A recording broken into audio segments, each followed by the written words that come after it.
नमस्कार दोस्तों, S2O के स्टडी में एक बार पुनः आप लोगों का स्वागत है।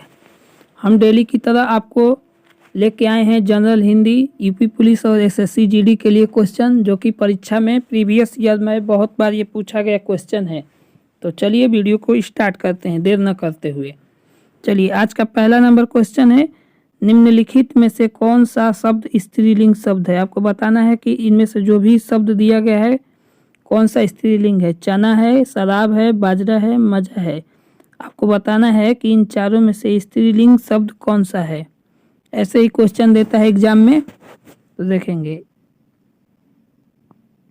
इसका बताइए आप लोग, जल्दी जल्दी कमेंट में आंसर करेंगे। तो इसका राइट आंसर हो जाएगा option number B. Option number B, शराब। जो शराब है ये क्या है, स्त्रीलिंग शब्द है। चना पुल्लिंग शब्द है, बाजरा भी पुल्लिंग है और मजा भी पुल्लिंग शब्द है। और शराब जो होता है, बोलते हैं ना, शराब को क्या बोलते हैं, शराब को बोलते हैं हम लोग अंगूर की बेटी। किसकी बेटी, अंगूर की बेटी। ठीक है, इसलिए शराब क्या है, स्त्रीलिंग शब्द है। चलिए बढ़ते हैं नेक्स्ट क्वेश्चन की तरफ।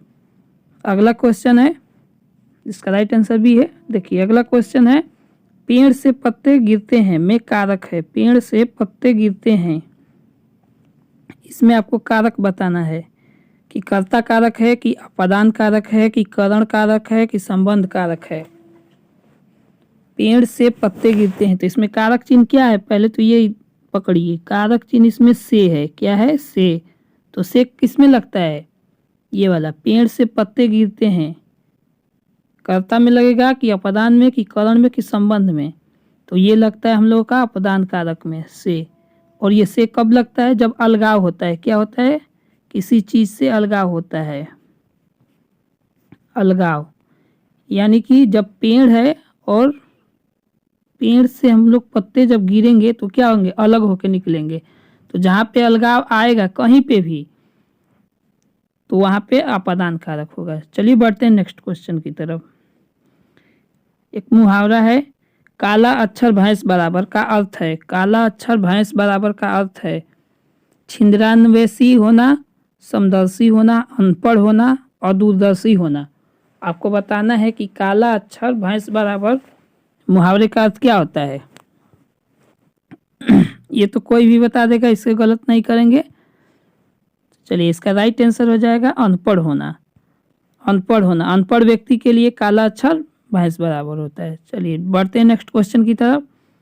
आज का चौथा नंबर क्वेश्चन है, वर्ण का अर्थ नहीं होता है। आपको बताना है कि निम्नलिखित में से कौन सा वर्ण का अर्थ नहीं है। अक्षर, रंग, जाति या सुंदर, चारों में से बताना है कि वर्ण का अर्थ कौन सा नहीं है।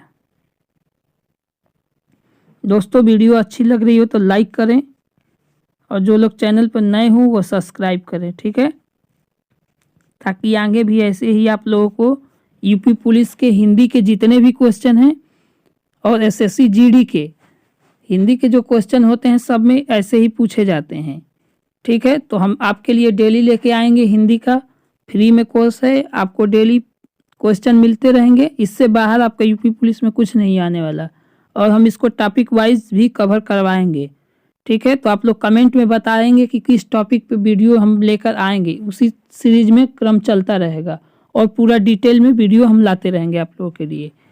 चलिए, तो इसका राइट आंसर हो जाएगा option number D. Option number D, वर्ण का अर्थ नहीं होता है। वर्ण का अर्थ जो है सुंदर नहीं होता है। ठीक है, तो वर्ण का अर्थ सुंदर नहीं होता है। वर्ण का अर्थ याद रखिए कि अक्षर भी होता है, रंग भी होता है और जाति भी होता है।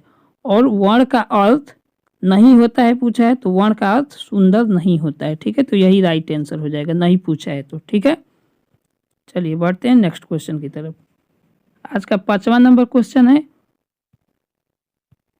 वह स्त्री जिसकी कोई संतान न हो। वह स्त्री जिसकी कोई संतान न हो, उसको क्या बोलते हैं, कुल्टा, बांझ, अप्रसूता, विधवा। आपको बताना है इसका राइट आंसर क्या होगा। तो इसका राइट आंसर हो जाएगा option number B. Option number B, बांझ हो जाएगा। ठीक है, उल्टा किसको बोलते हैं, जो स्त्री चरित्रहीन हो, क्या हो, चरित्रहीन हो। तो जो चरित्रहीन होती है उसको हम लोग उल्टा बोलते हैं। विधवा तो जानते हैं जिसका पति क्या हो चुका हो, पति मर चुका हो, ठीक है, उसको क्या बोलते हैं, विधवा। और जिसका कोई संतान न हो उसको क्या बोलते हैं, बाज बोलते हैं। चलिए नेक्स्ट क्वेश्चन की तरफ बढ़ते हैं। 6वां नंबर क्वेश्चन है, पक्षी का पर्यायवाची शब्द नहीं है। आपको बताना है कि निम्नलिखित में से कौन पक्षी का पर्यायवाची नहीं है। खग, शकुनी, शकुंद, शकुंत। देखिए 3 ऑप्शन, 2 ऑप्शन तो एक जैसे दिख रहे हैं आपको। ऐसे में क्वेश्चन बहुत कंफ्यूजन होता है, तो इससे ऐसे पर्यायवाची को जरूर आप लोग याद रखें, ठीक है। तो इसका राइट आंसर हो जाएगा आप लोगों का option number C, option number C, शकुंद। शकुंद जो है वो पक्षी का पर्यायवाची शब्द नहीं होता है। खग भी होता है, शकुनी माने भी पक्षी होता है, और शकुंत का मतलब भी पक्षी होता है, लेकिन शकुंद जब दिया रहेगा तो उसका मतलब पक्षी नहीं होता है, और नहीं आपको पूछा है क्वेश्चन में, ठीक है। चलिए बढ़ते हैं नेक्स्ट क्वेश्चन की तरफ। आज का 7वां नंबर क्वेश्चन है कि रवि शब्द का पर्यायवाची नहीं है, सॉरी सूर्य का पर्यायवाची नहीं है। तो सूर्य का पर्यायवाची में रवि तो पता ही आप लोगों को होता है। अब इस 3 ऑप्शन में से छांटिए कौन नहीं होता है। भास्कर नहीं होता है, कि हंस नहीं होता है, कि सारंग नहीं होता है। एक तो हमसे निकल गया गलती से। तो इस 4 ऑप्शन में से आपको बताना है कि कौन सा सूर्य का पर्यायवाची नहीं है। देखिए जब क्वेश्चन नहीं आ जाता है तो हार्ड हो जाता है, ठीक है। तो क्वेश्चन ऐसे ही आजकल दे रहा है, क्वेश्चन को थोड़ा लेंदी बनाने के लिए आप लोगों से ऐसे ही क्वेश्चन पूछ लेगा, ठीक है।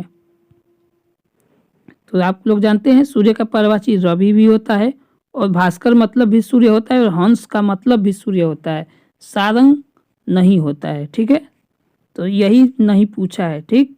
तो सूर्य का पर्यायवाची कौन नहीं है, सारंग नहीं होता है। तो आगे आप लोग याद क्या रखेंगे कि सूर्य का पर्यायवाची रवि होता है, भास्कर होता है, हंस होता है, ठीक है। चलिए नेक्स्ट क्वेश्चन पे बढ़ते हैं। आज का 8वां नंबर क्वेश्चन है कि उदय शब्द का विलोम शब्द क्या होगा। उदय शब्द का विलोम शब्द क्या होगा।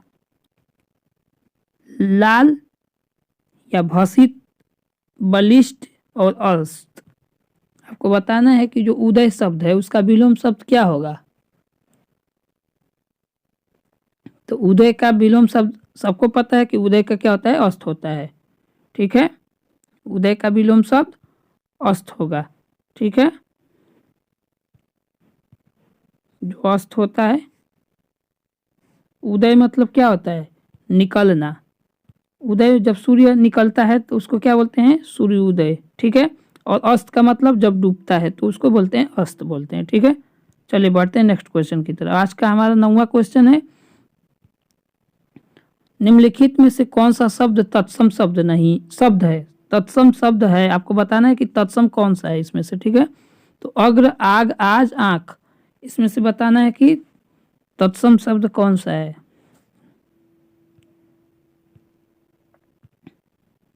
तो इसका राइट आंसर हो जाएगा option number A, option number A.